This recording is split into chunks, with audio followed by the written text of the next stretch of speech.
करना नहीं उसे, केवल सुबह से शाम तक मेरे तो गिरधर गोपाल, मेरे तो भगवान की पूजा में लगी रहे। बहुत समझाया सास ने, देवर ने, देवरानी ने, जितने भी रिश्ते होते सबने आजमाइश कर ली। जब समझाने से काम नहीं चला तो प्रताड़ना शुरू की लोगों ने। लेकिन मीरा पे कोई असर न पड़ा। मीरा तो भगवान की भक्ति में लगी रहती।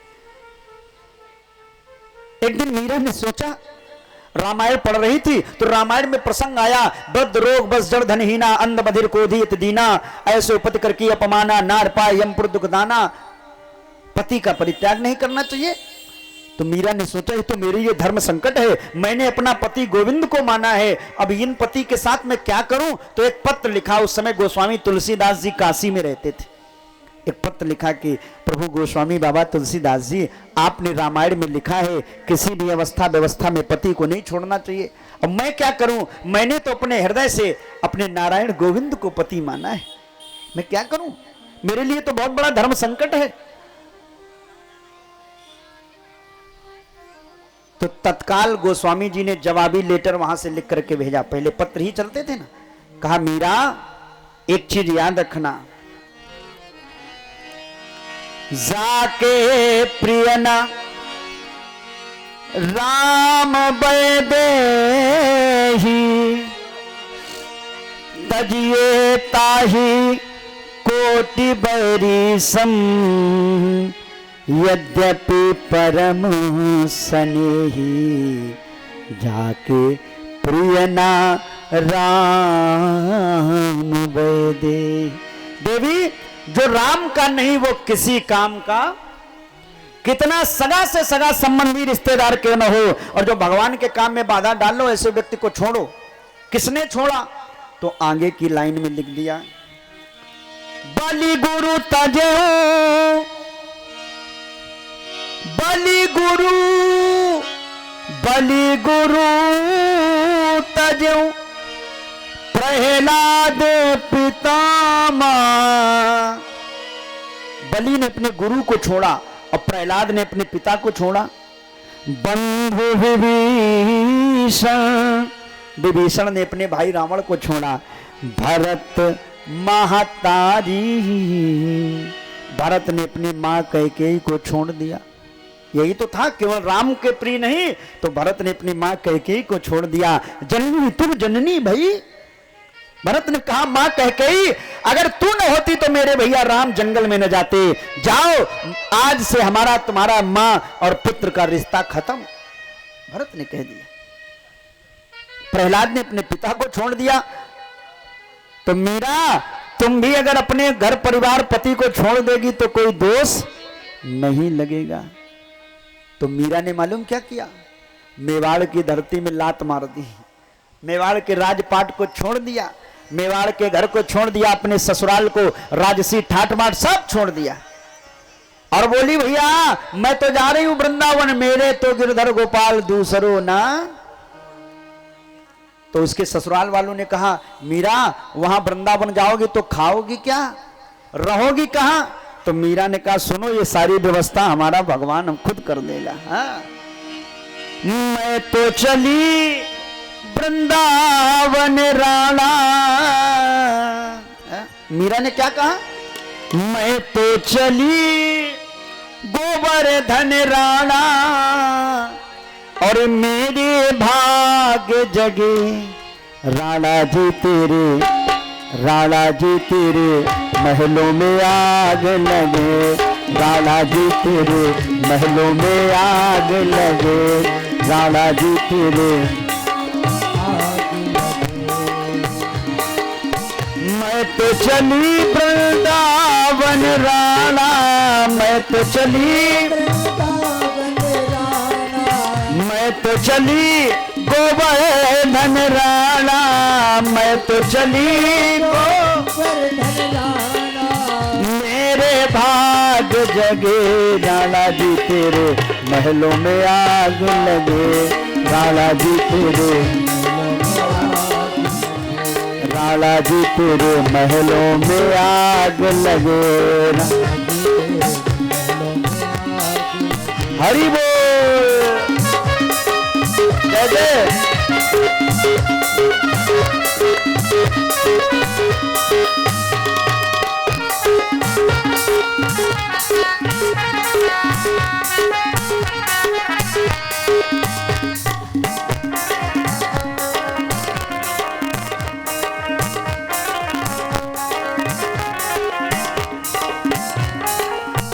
राणा ने कहा खाओगी क्या? तो मीरा ने कहा मालूम नहीं है। पहनोगी क्या? बोले सब मिलेगा।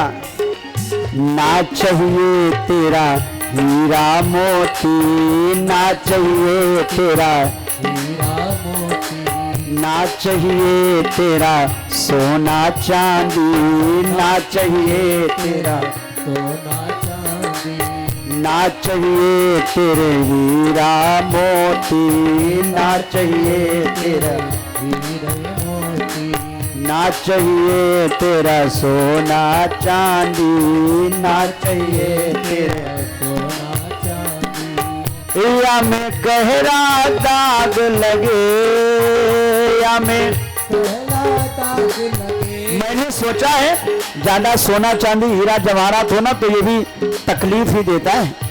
ज्यादा सोना हो जाए तो बैंक में लॉकर लेना पड़ेगा, रखवाली के लिए गार्ड रखने पड़ेंगे।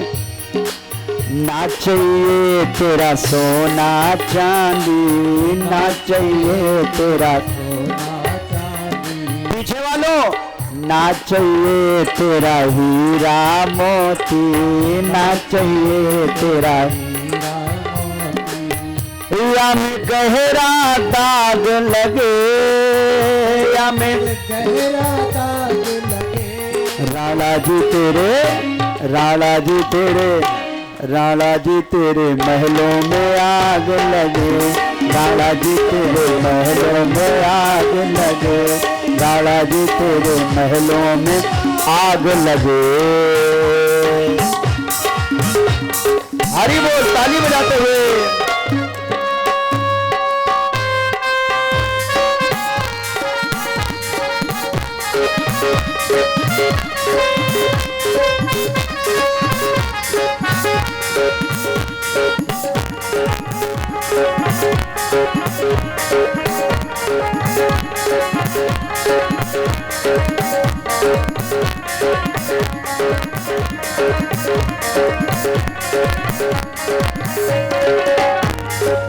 क्यों रहोगी कहाँ? मीरा ने कहा मालूम नहीं है। घास फूस की कुटिया बनाऊंगी, घास फूस की कुटिया बनाऊंगी, उसमें गोविंद को पधराऊंगी, उसमें गोविंद को पधराऊंगी। घास फूस की कुटिया बनाऊंगी, घास फूस की कुटिया बनाऊंगी, उसमें गोविंद को बिठलाऊंगी, उसमें गोविंद को बिठलाऊंगी। हो मैं तो चली हो, मैं तो चली वृंदावन राणा, मैं तो चली वृंदावन राणा। मेरे भाग जगे राणा जी तेरे महलों में आग लगे, राणा जी तेरे महलों में आग लगे, राणा जी तेरे महलों में आग।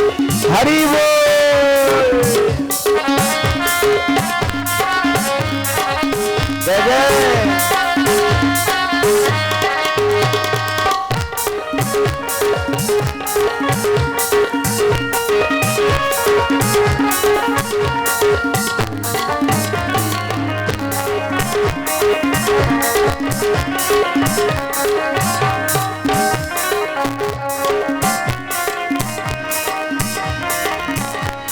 और हुआ क्या?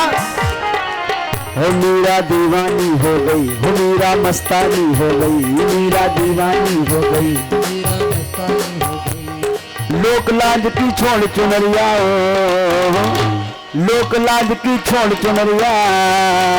हो मीरा, हो मीरा, हो मीरा दीवानी हो गई, हो मीरा मस्तानी हो गई,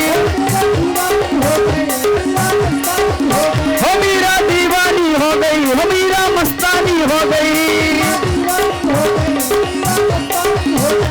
मीरा दीवानी हो गई, मीरा मस्तानी हो गई,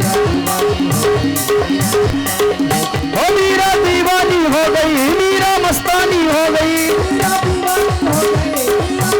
जय जय श्री राधे। बोले भक्तवत्सल भगवान की जय। मीरा दीवानी हो गई और मीरा मस्तानी, सब कुछ एक तरफ रहा। यही है भक्ति का रंग और यही है भक्ति की शक्ति। यहाँ जितने लोग बैठे हो आप स्वयं में अनुभववान व्यक्ति होगे। हाँ, मेरी बात को ना मानना कोई बात नहीं, अनुभव करना कभी। भक्ति में वो शक्ति है कि भूख नहीं। सच्चाई बताना ना। जिस दिन सोच लो कि व्रत करेंगे तो वैसे दिन में भले ही 10-20 बार खाते हो, लेकिन व्रत वाले दिन मन नहीं होगा बिल्कुल, अब भूख ही नहीं लगेगी, खाने का इच्छा नहीं होगा। अच्छा हो क्या, आजकल व्रत में भी लोग ठीक ठाक अपना खा पी लेते हैं तो कोई दिक्कत नहीं, लेकिन कभी कभी तो आप लोग व्रत रहती होगी ना जो बिना पानी वाला है, अभी रहा होगा 1 महीने पहले, है ना, तब तो मालूम है ना सब। तो ये भक्ति का रंग है मेरे प्यारे। बलि ने सोचा कि जब मीरा ने अपने परिवार को छोड़ा, और शास्त्र में कहा गया है कि सगे से सगे संबंधी को छोड़ दो, तो बलि ने कहा गुरुजी अब हम आपकी नहीं मानेंगे, हम तो इनको दान करेंगे पंडित जी को, बस ये जो मांग रहे हैं सो देंगे। गुरुजी को फिर भी चैन नहीं पड़ी भैया। और गुरुजी ने सोचा चेला लुट न जाए, तो कहा बेटा देखो ऐसा है ना, हम तुम्हें चाहते हैं बचा लें, लेकिन तुम मान नहीं रहे हो, तो एक बात सुनो। शास्त्र कहता है स्त्री स्वनर्म विवाहे चा व्रत्यर्थे प्राण संकटे गो ब्राह्मणार्थे हिंसायाम नान्यतम स्याजुगुप्सितम। शास्त्र कहता है कुछ जगह झूठ भी बोल दी जाए तो कोई दोष नहीं लगता है। आप लोग ध्यान से सुनिए, जो लोग झूठ बोलते हो ना उनके लिए कह रहा हूं। झूठ बोला जाए लेकिन कहां बोला जाए। आस्तोष, स्त्री सुनर्म, अशोक भैया, पत्नी को मनाने के लिए अगर झूठ बोल दिया जाए तो कोई दोष।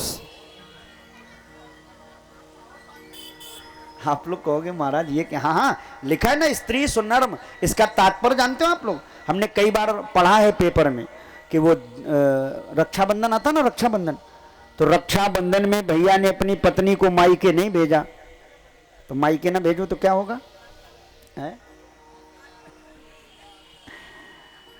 तो घर बिगड़ जाते हैं भैया, बोले नहीं भेजोगे, बोले नहीं भेजोगे,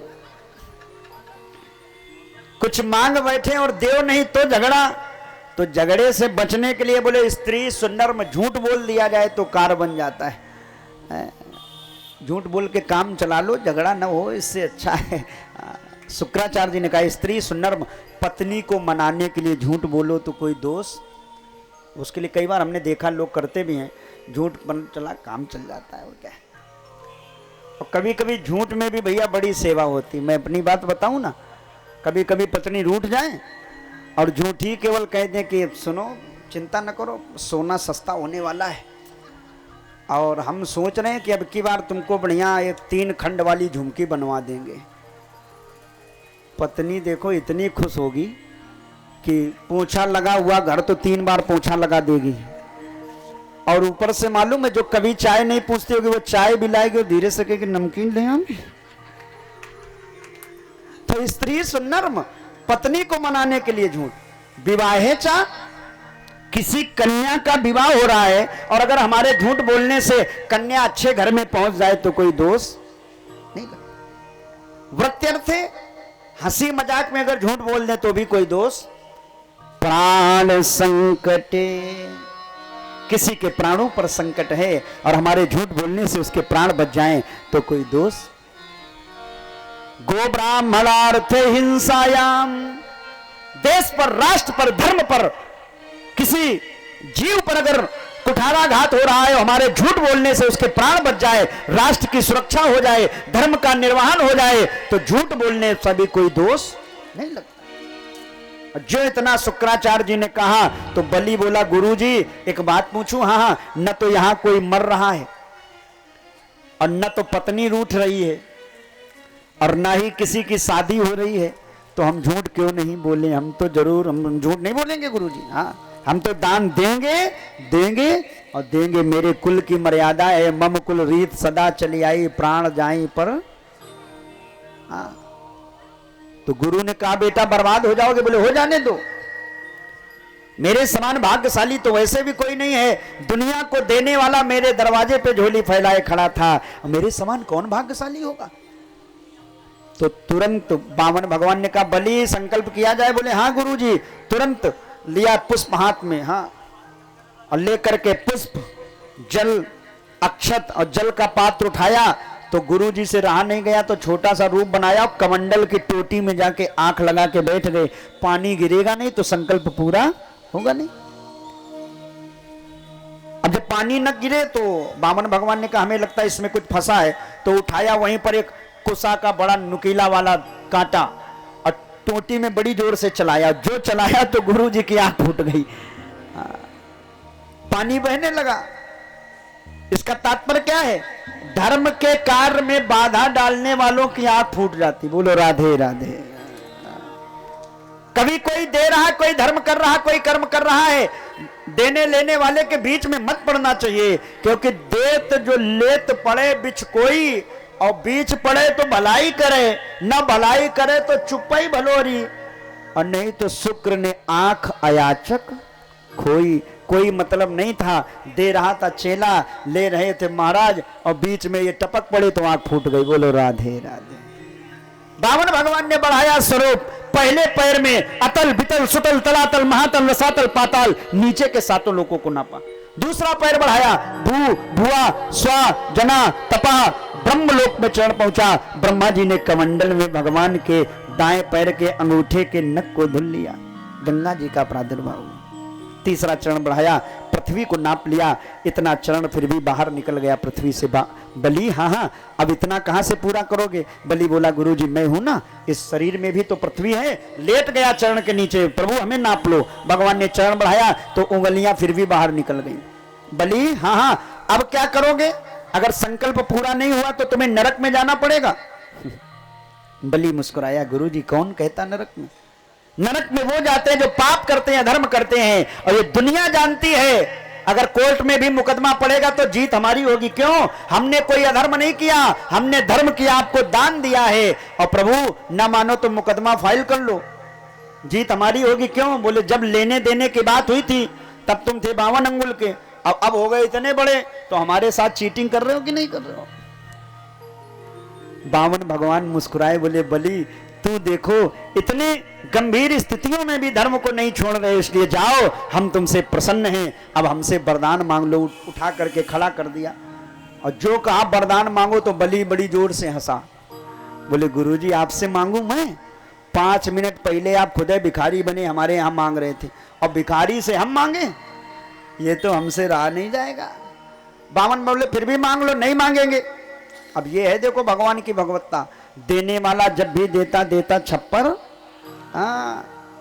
देता है तो छप्पर फाड़ के देता है, और लेता है तो भगवान कह रहे ले लो, और भक्त कह रहा हमें नहीं चाहिए। भगवान ने जबरदस्ती की, ठीक है अब हम तुम्हें जबरदस्ती दे रहे हैं। क्या? बोले तुम चाहते थे स्वर्ग के राजा बने, इंद्र पद मिले, लेकिन जाओ हम तुम्हें नीचे सुतल लोक का राजा बना रहे, पाताल का राजा बना रहे। बलि बोला अगर गुरुजी आप जबरदस्ती हमें राजा बना रहे हो तो फिर एक काम करो, हमारा 52 दरवाजे का महल हो जाए, और प्रत्येक दरवाजे पर जब भी हम कभी निकलें तो आप इसी रूप में, वो वाला रूप नहीं, इसी रूप में, माने 52 अंगुल वाले, और लेके लाठी हमारे दरवाजे पर सिक्योरिटी गार्ड की नौकरी करते नजर आओ, जागते रहो। फंस गए भगवान। बलि ने ऐसा घुमा दिया कि वो भगवान लाठी लेकर के बलि के महलों के दरवाजे पर जागते रहो। और एक बात कहूं, 8 घंटे ड्यूटी नहीं कराता, 12 घंटे नहीं, 24 आवर 24 घंटे ड्यूटी कराता है। एक पल के लिए छुट्टी नहीं। बावन भगवान अच्छा परेशान, 1 महीना 2 6 महीना हो गए ड्यूटी करते करते, ये कब छुट्टी देगा भाई? आगे दीपावली होली का बोनस दोगे? बोले कुछ नहीं, ड्यूटी। लक्ष्मी मैया परेशान। लक्ष्मी मैया ने नारद जी से कहा, हमारे श्रीमान जी कहाँ गए नारद जी, बताओ ना, उनका कोई मैसेज भी नहीं आ रहा, पता नहीं कहाँ है। नारद जी बोले, माता जी हमें लगता है आपके घर में थोड़े पैसे की जरूरत है, आपके श्रीमान जी समय ओवर टाइम ड्यूटी कर रहे हैं। अच्छा क्यों? बोले सबके श्रीमान जी पति देव जो होते ना 12 घंटे 8 घंटे ड्यूटी करते हैं, लेकिन वो तो 24 घंटे ड्यूटी कर रहे हैं। ऊपर से दिखाया तो लक्ष्मी जी को बड़ा क्रोध आया कि देखो ये ड्यूटी कर रहे हैं। अरे कोई अच्छी नौकरी करते तब भी ठीक था, ये सिक्योरिटी गार्ड 4th क्लास की नौकरी करने को मिली। बाबा रुको आने दो तब बताऊंगी। लक्ष्मी मैया ने कहा, नारद जी ये बताओ हमारे श्रीमान जी हमें मिलेंगे कैसे? नारद जी ने कहा, माता जी अगर आप भगवान नारायण को अपने पास में लाना चाहते हो तो एक काम करो, क्या आगे सावन की पूर्णमासी आ रही, और उस सावन की पूर्णमासी के दिन प्रत्येक बहन अपने भाई के कलाई में राखी बांधती है। यहां भी कई बहनें बैठी हैं, कई भाई बैठे यहां पर। मेरी बात को बड़ी गंभीरता से आप लोग सुनिएगा 2 मिनट के लिए। आज की कथा का मैं आपको पॉइंट दे रहा हूं। इस समाज में जितने भी भाई बहन बैठे हैं, ये कथा मैं उनके लिए कह रहा हूं।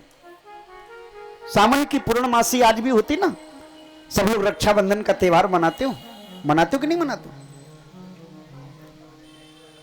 लेकिन थोड़ी सी आज कमी है। कभी कभी देख करके बड़ा दुख होता है कि देखो इतना अच्छा भाई बहन का रिश्ता, और उस रिश्ते को लोगों ने पैसे से तोल दिया है। हमने कई बार देखा है, बहन जी चलती है ना तो पहले जोड़ने लगती है यसु कि गाजियाबाद से कानपुर जाएंगे, 300 जाने का, 300 आने का, 600, 300 की मिठाई, 900 माने 1000, 1100 ये हुए प्लस 1100। तो राखी बाद में बांधेंगे, पहले कहेंगे आज तो 1100 निकालो किराया वसूल हो जाए। बोलो राधे राधे। तो हम बात कह रहे हैं, बहुत बार देखा बहनें जोड़ लेती साहब। अच्छा एक आधी बहन हो तो भैया लोग 1100 2100 दे के काम चला लें, 2-4 बहनें भाई तो बोले हो गई पूरी महीने की सैलरी है। ऐसा है क्या? अगर आप लोग ऐसा कर रहे हो, कर रही हो, तो ये बहुत गलत बात है। ये जो राखी का त्योहार है, भाई बहन का जो रिश्ता है, ये पैसे का रिश्ता नहीं है मेरे भाई। आज ये जो हम लोग पैसे से रिश्ते तोलने लगे हैं ना, पैसे से रिश्ते नहीं मिलते। और मैं उन बहनों से कहूंगा, कभी भी पैसे से लेकर के भाई से, मां बाप से कभी माने मायके में झगड़ा मत करना पैसे के लिए, क्योंकि ये पैसा तो बहुत क्षणिक है। ये व्यापार, मकान, दुकान, ये जो है ना, हालांकि कोर्ट ने कह दिया है कि बराबर बेटी का अधिकार है, लेकिन इसके लिए झगड़ा मत करना कभी, ये मेरा आपसे निवेदन है। और भाई को चाहिए ये न समझे कि केवल हमारा है, चूंकि कोर्ट ने आदेश किया है, तो बहन के लिए उसका अधिकार उसको जरूर सुरक्षित रखें, भले वो न ले, अच्छी बात है। और बहन को चाहिए कि व्यवस्थाओं को समझते हुए प्रेशर न दिया जाए, क्योंकि कई बार ये लेन देन के चक्कर में रिश्ते खराब हो जाते, फिर ताउम्र जिंदगी भर भाई बहन एक दूसरे का मुंह देखना पसंद नहीं करते। और ये भाई बहन का जो सबसे बड़ा जोड़ा है, झगड़ा भी है, प्यार भी है, स्नेह भी है, सौहार्द भी है, ये इतना अच्छा रिश्ता, और इस रिश्ते को पैसे से तौल के थोड़े से धन के लिए हम लोग झगड़ा कर बैठते हैं, और फिर क्या होता है, फिर पछताना पड़ता। हमने कई बार देखा है। अभी हो सकता कीमत न समझो, चूंकि भाई बहन है, उस बहन से पूछो जिसके भाई न हो। यहां कई ऐसी बहनें बैठी होंगी जिनके भाई नहीं होंगे, उनके हृदय से जरा लग करके देखो। जब जब रक्षाबंधन आता है तो वो बहन एकांत में जाकर के रोती है कि हे भगवान, मेरे अगर कोई भाई होता तो मेरे हाथों में भी मेहंदी लगी होती, मैं भी सज धज करके अपने भाई के कलाई में राखी बांध रही होती, जैसी मेरी सहेलियां आज सज करके घूम रही, मैं भी घूम रही होती। उस दिन उस बहन को याद आती है भाई की, जब मायके में, ससुराल में कोई मांगलिक कार्य हो रहा है, सब भाइयों, सब देवरानी जेठानी के भाई आए हैं भात भरने के लिए मंडप के नीचे, लेकिन इस अभागी का तो कोई भाई है ही नहीं। तो वो रोती है कि हे भगवान, अगर मेरे भी कोई भाई होता तो ये मेरी आज गोदी सूनी न रह जाती। इतना बड़ा अमोघ रिश्ता जिसको आज हम लोग थोड़े से धन के लालच में केवल है? अगर मैं भाई की बात करूं, मैं भाई से कहूंगा बहन को पहचानो, बराबर की हकदार है? उससे पूछो जिस भाई के बहन न हो। सारे भाई हाथों में राखी सजा करके घूम रहे हैं, हा? सारे भाई, लेकिन इस अभागे भाई की तो कोई बहन है ही नहीं। तो सारे भाई तो कलाई सजा करके घूम रहे हैं, लेकिन ये एकांत में रो रहा है कि अगर आज मेरी बहन होती तो मेरी ये कलाई सूनी न रहती। मैं तो कहूंगा अगर भाई बहन का जोड़ा है तो बड़े प्रेम से रहो, थोड़े दिन की जिंदगी है साहब, और उसमें भी अगर झगड़ा कर लोगे तो फिर जाओगे कहां? केवल धन के लिए जो रुकने वाला नहीं है। मैंने तो सुना था, इसे समझो ना, जो राखी है ना, बहन कहती भैया इसे समझो ना रेशम का तार भैया, इसे समझो ना रेशम का तार भैया, मेरी राखी का मतलब है प्यार भई, मेरी राखी का मतलब है प्यार भई, मेरी राखी का मतलब है प्यार भैया, मेरी राखी का मतलब है प्यार भैया। इसे समझो ना, इसे समझो ना रेशम का तार भैया, इसे समझो ना रेशम का तार भैया, मेरी राखी का मतलब है प्यार भई, मेरी राखी का मतलब है प्यार भैया। हो प्यार भैया मेरे प्यारे भैया, प्यार भैया मेरे प्यारे भैया, प्यार भैया मेरे प्यारे भैया, इसे समझो ना, इसे समझो ना रेशम का तार भैया, मेरी राखी का मतलब है प्यार भैया, मेरी राखी का मतलब है प्यार भैया।